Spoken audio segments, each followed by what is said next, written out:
The harsh noon sun beat down on Ruby Marsden as she stood before the small, cracked mirror in her cabin, the telltale strands of silver catching the light like threads of quicksilver among her once vibrant auburn locks. At 34, she hadn't expected to go gray so soon, but 5 years of running the Lone Pine stagecoach station alone had aged her beyond her years. With trembling fingers, she reached for the walnut hull die she'd traded 3 jars of preserves for last month, determined to hide what she saw as a sign of her fading youth and beauty. The year was 1878, and the Wyoming Territory was no place for a woman alone. Ruby had managed the stagecoach station since her husband Thomas died of pneumonia 5 winters ago. The work was hard feeding travelers, changing horses, maintaining the buildings, but she'd built a life for herself, independent and proud if lonely at times. Miss Ruby. A child's voice called from outside. Stagecoach coming? Ruby hastily tied a kerchief around her hair. The die would have to wait. She smoothed her apron and stepped outside into the blinding sunlight, shielding her eyes as the familiar cloud of dust announced an approaching stagecoach. The coach rattled to a stop, horses breathing heavy after the long climb up from the valley. The driver, old Pete, tipped his hat to her. "Afternoon, Mrs. Marsden. Got 6 passengers today, all hungry I expect, and we'll need a fresh team." "Of course, Pete." "I'll get the horses ready while they eat." Ruby moved toward the stable, but Pete's voice stopped her. "Almost forgot. This here's Warren Sutton. He'll be taking over the route from Laramie to Fort Collins. I'm retiring end of the month." Ruby turned to see a tall man dismounting from beside Pete. His shoulders were broad beneath a dusty denim coat, his face partially hidden by the shadow of his hat brim. When he looked up, she found herself staring into eyes the color of a summer sky. "Madam," he touched the brim of his hat, "pleased to make your acquaintance." Ruby nodded, suddenly conscious of her work-worn hands and the kerchief hiding her graying hair. "Welcome to Lone Pine Station, Mr. Sutton. The passengers can come in for stew and biscuits while I help with the horses." Warren Sutton stepped closer. "I'll help with the team. Been on that bench all morning. Could use the stretch." Together they walked to the stables, an awkward silence between them. Ruby was acutely aware of his presence. It had been so long since she'd worked alongside a man who wasn't passing through. "You run this place alone?" he finally asked, hefting a heavy collar with ease. 5 years now." She didn't elaborate. "That's impressive." Ruby glanced at him, looking for mockery but finding only genuine admiration in his expression. Something warm and forgotten fluttered in her chest. She quickly turned away. "Not many choices out here for a widow," she said briskly. "The station was our dream, mine and Thomas's. I couldn't bear to leave after he died."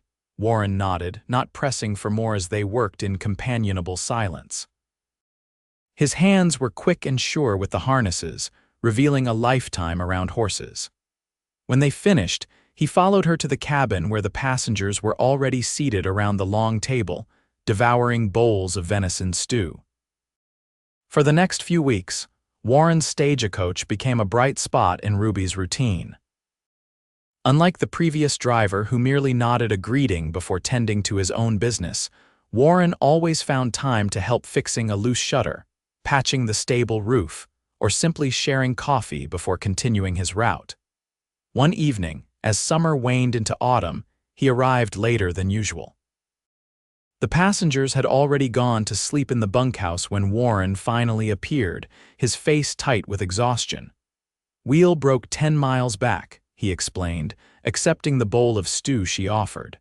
"Had to fix it on the trail." Ruby sat across from him, pouring herself a rare cup of coffee. "You look done in." "I've had worse days." He smiled, the lines around his eyes crinkling. Though not many as long, they talked as he ate, the lamplight casting warm shadows across the table. Ruby found herself laughing at his stories of passengers and adventures on the trail. When was the last time she had laughed like this? As she rose to take his empty bowl, Warren reached out, his fingers lightly touching her arm. "You should laugh more often, Ruby Marsden. It suits you." Heat crept up her neck. She busied herself at the wash basin, her back to him. "Not much to laugh about most days. Maybe I can change that." His voice was quiet. Before she could respond, he stood. "Thank you for the meal. I should check on the horses." After he left, Ruby stood alone in her cabin, one hand unconsciously touching the kerchief still covering her hair. She had taken to wearing it constantly now, even though she had applied the walnut dye weeks ago. Somehow, the thought of Warren seeing the gray that still stubbornly appeared at her temples filled her with unnecessary dread. Autumn progressed, painting the surrounding hills in fiery hues. Warren's visits became something Ruby looked forward to, planning her baking so fresh bread or pie would be waiting. She told herself it was just hospitality, nothing more. But then came the afternoon when the stagecoach arrived during a sudden downpour. The passengers rushed inside while Ruby and Warren led the horses to shelter. They were soaked by the time they reached the stable, rain streaming down their faces. Ruby pushed wet strands of hair from her eyes, realizing too late that her kerchief had slipped away. She turned to find Warren staring at her, his eyes moving to where silver streaks gleamed amid the auburn. Embarrassment burned through her. She reached up, trying to cover the gray with her hand. I need to find my kerchief." Warren stepped closer. "Why do you hide it?" Ruby faltered. How could she explain the foolish vanity that made her conceal the signs of aging? "A woman past 30 with gray hair isn't much to look at," she finally said, attempting to laugh. Warren didn't smile. Instead, he reached out, gently touching a strand of her hair.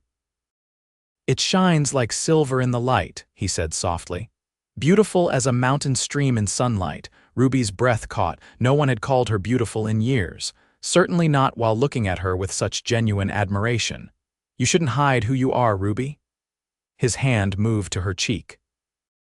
"Every line, every silver hair, they tell your story, a story of strength." The space between them seemed to shrink. Ruby could feel the warmth radiating from him, smell the leather and pine scent that was uniquely his.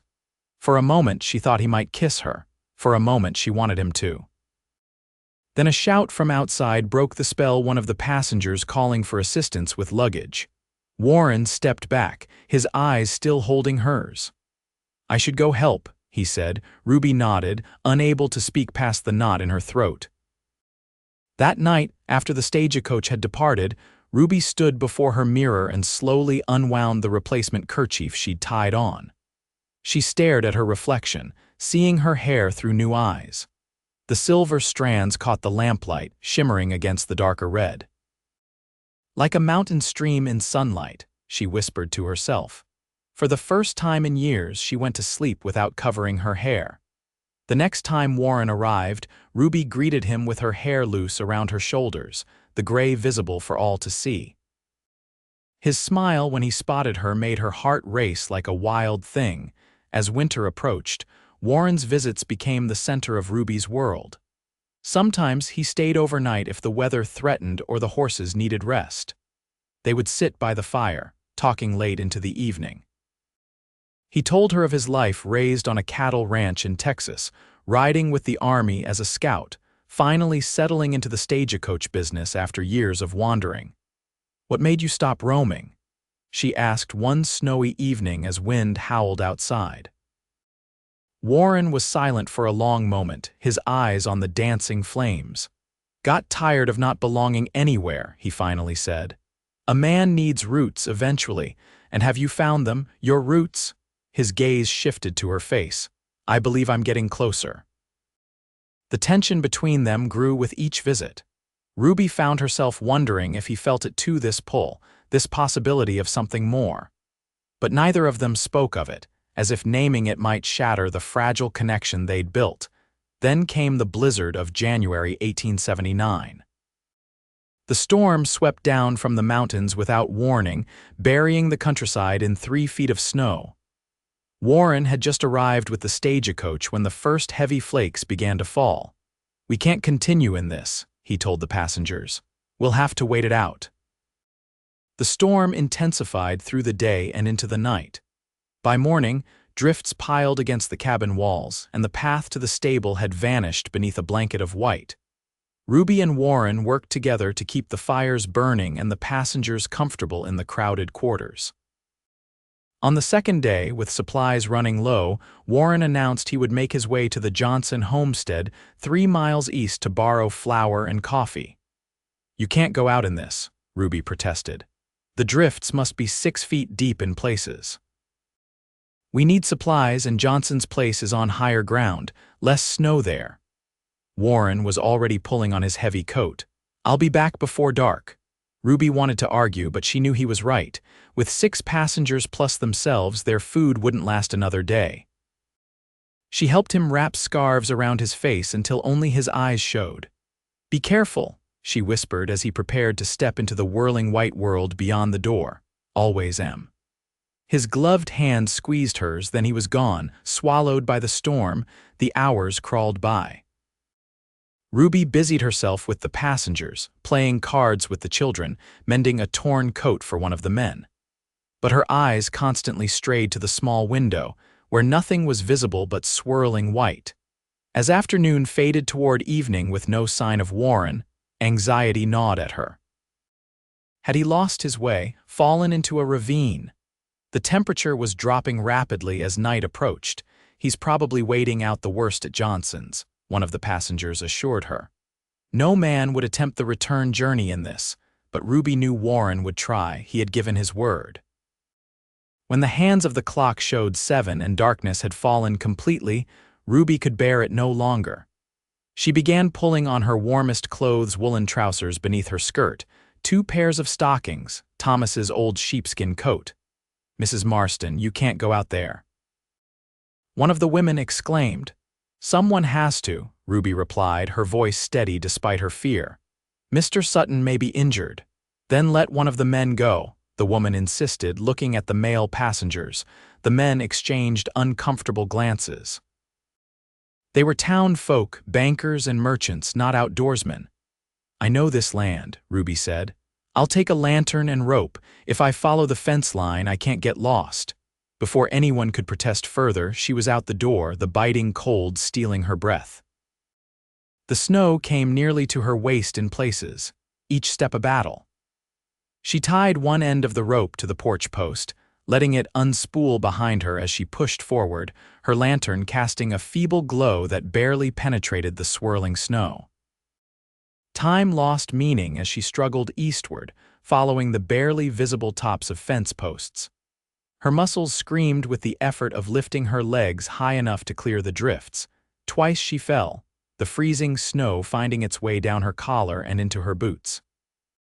Just as her strength began to fail, she heard a faint call carried on the wind. She raised her lantern higher, peering ahead. "Warren," she shouted, her voice swallowed by the storm. Then she saw him, a dark shape moving slowly through the white. He was leading a horse laden with supplies, his head bowed against the wind. "Warren," she cried again. He looked up, disbelief crossing his features as he recognized her. "Ruby, what in God's name, you were gone so long," she explained, reaching his side. "I feared you were lost." "I'm touched by your concern, but this was foolhardy," he said, his voice hoarse with cold. "You could have frozen to death out here. So could you?" She thrust the lantern toward him. "Follow my rope back, I tied it to the porch."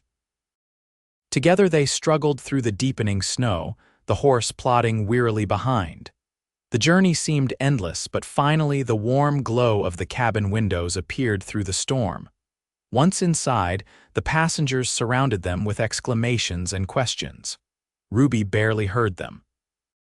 She was watching Warren as he shrugged off his ice-coated coat, his face pale with exhaustion. "You need dry clothes and hot coffee," she told him, leading him to her private room at the back of the cabin. She handed him a set of Thomas's old clothes from her trunk. "These should fit well enough." She turned to leave, but Warren caught her wrist. "Why did you come after me?" he asked quietly. Ruby met his gaze. "Because I couldn't bear the thought of losing you." The words hung in the air between them, more revealing than she had intended. Warren's fingers tightened around her wrist. "Ruby," he said, her name almost a prayer on his lips. Then he was pulling her close, his mouth finding hers in a kiss that melted the last of the cold from her bones.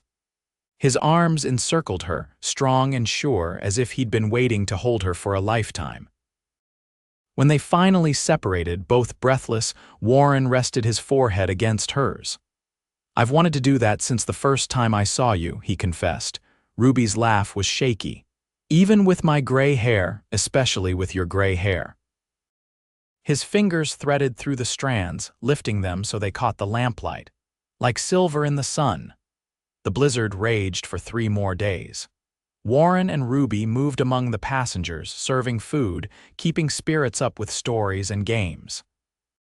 But in quiet moments, their eyes would meet across the room, a private world of understanding passing between them. On the 4th morning, they awoke to silence. The wind had died in the night, leaving a transformed world of pristine white outside the windows. The sun broke through the clouds, turning the snow-covered landscape into a sea of diamonds. "We can try for Fort Collins today," Warren announced to the relieved passengers. As preparations for departure began, Ruby found herself dreading the moment the stagecoach would pull away. Would things change now that the intimacy forced by the storm was ending? Had she imagined the depth of feeling in Warren's eyes? She was in the stable, checking the horses' hooves for packed snow when Warren found her. He closed the stable door behind him, shutting out the busy sounds of departure. "Ruby," he said, his voice serious. "Before I leave, there's something I need to say." Her heart stuttered. Was this goodbye? She braced herself, keeping her eyes on the horse's leg she was holding.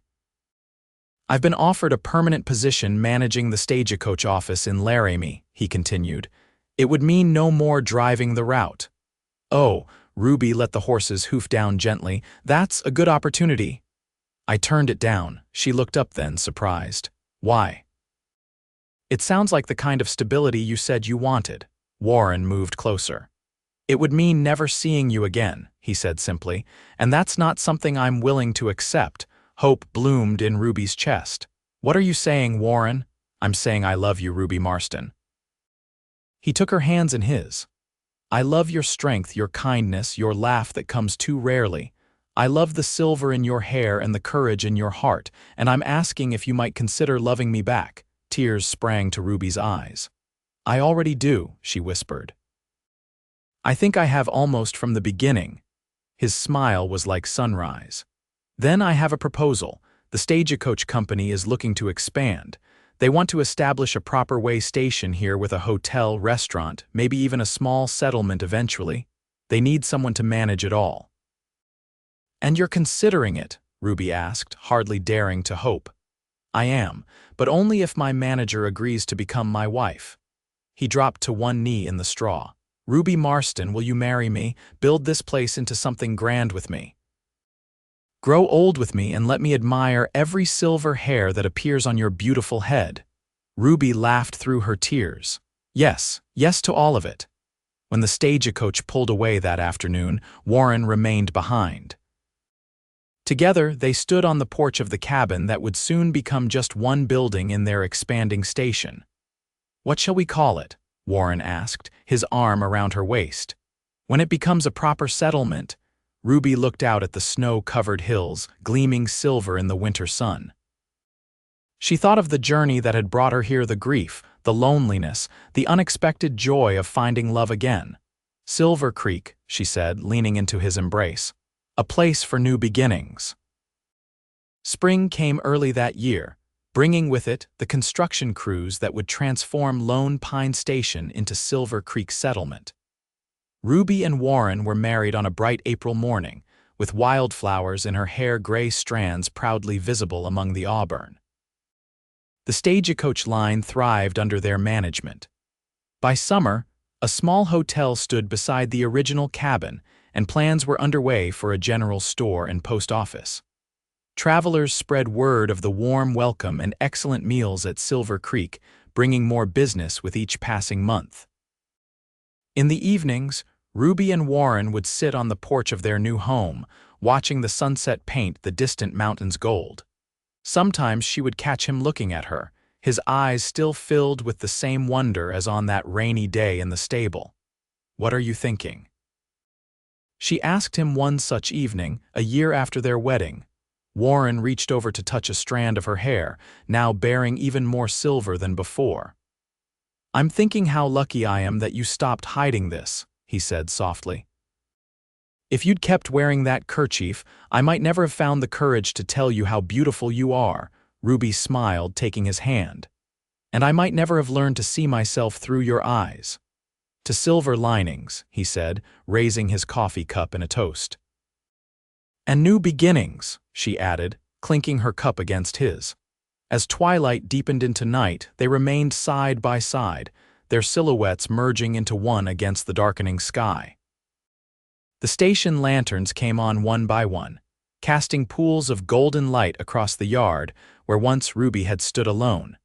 Now Silver Creek was becoming the home they had dreamed of, a place of welcome for travelers, a community growing stronger with each passing season. And at its heart, a love story that had begun with a woman's gray hair shining like silver in the light, and a cowboy brave enough to tell her it was beautiful. Years later, when their grandchildren asked how they met, Warren would always begin the tale the same way. "Your grandmother tried to hide her gray hair, but I told her it shined like silver in the sun." And Ruby would smile, the silver now dominating her once auburn locks, knowing that what had seemed like an ending her youth, her beauty as she'd understood it, had actually been the beginning of the most beautiful chapter of her life.